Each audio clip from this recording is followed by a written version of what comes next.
الرحمن الرحیم طه پمانے اللہ پوئیگی ما انزلنا علیک القرآن لتشقا نازل کړی مونږه قرآن پتا باندې دې دپاره چې ته ځان تکلیف کې واچوې یا لتشقا دا چې څه ستړی شې ته الا تذکرة مگر نصیحت دے لمن یخشا دپاره د هغه چا چې یریږي تنزیلا ممن خلق الارض والسماوات العلا نازل دل دی د طرف د هغه چانا چې پیدا کړی د ځمکه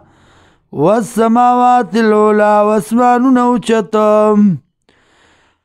الرحمن مهربان ذات دے علی العرش استوا پا عرش باندې برابر دے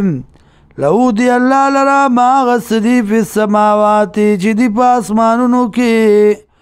وما فی الارض واغا چی دی پزمکو کی وما بینهما واغا چی پا مزدی کی دی وما تحت سرا واغا چی دی لاندی دخٹنا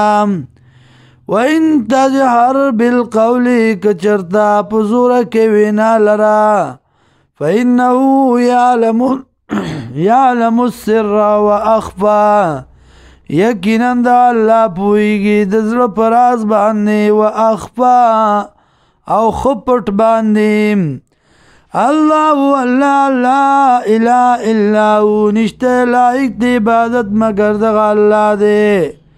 لہو الاسماء الحسنى دی اللہ لدی نمونا خستا